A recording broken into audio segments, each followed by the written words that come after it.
السلام عليكم ورحمة الله تعالى وبركاته. معكم وينيكس وأتي لكم فيديو جديد. فيديو اليوم راح يكون عن كيفية إضافة وإنشاء شعار خاص بك إلى دريم ليج 2023. فهناك 3 خطوات. الخطوة الأولى هي إنشاء شعار خاص بك، وإذا كنت تريد إنشاء شعار خاص بك فابحث باليوتيوب ثم اسمه وكمل الفيديو. وبعد إنشائه يجب احترام بعض المقاييس للصورة. أولها يجب أن تكون الصورة بأبعاد 512 في 512، وكذلك يجب أن تكون الصورة بصيغة PNG أي تكون الخلفية شفافة. لإدخال شعار خاص بك في دريم ليج تحتاج إلى تطبيقين وهما بيكسلاب وجوجل كروم. أولا يجب عليك الدخول إلى بيكسلاب،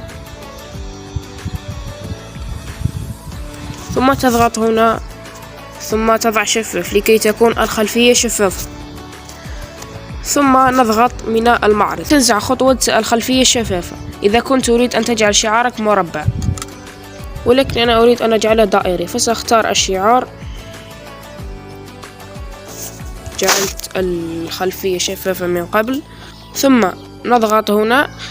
إذا كنت تريد أن تجعل الصورة دائرية أو مربعة، هذه الخطوة ضرورية في أي حالة، هذه الخطوة ضرورية.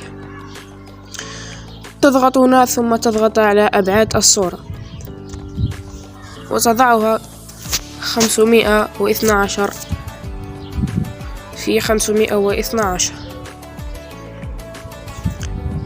ثم تضغط هنا وتحفظ الصورة، تحفظها PNG والجودة تكون منخفضة، ثم تضغط حفظ. ثانيا ندخل إلى جوجل كروم، أضع لك رابط في صندوق الوصف في أول تعليق ويأخذك إلى الموقع الذي سأستخدمه في الشرح. وإذا كنت تريد أن تدخل إلى الموقع بنفسك فاكتب في محرك البحث توب فور توب،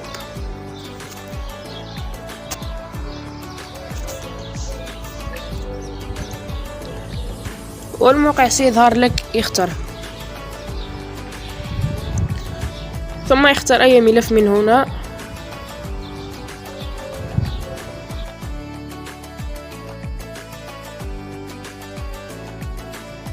فاختر الصورة التي قد حفظتها في المعرض. أنا هذه الصورة التي حفظتها، واضغط عليها ثم اضغط على رفع الملفات وستنتقب لك الشاشة هذه.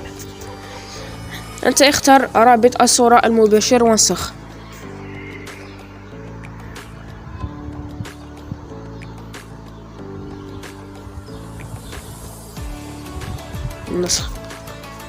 ثم نذهب إلى دريم ليج ونضغط على النادي الخاص بي ثم التخصيص، ونضع هنا شعار مخصص، ونضع الشعار الذي نسخناه قبل قليل.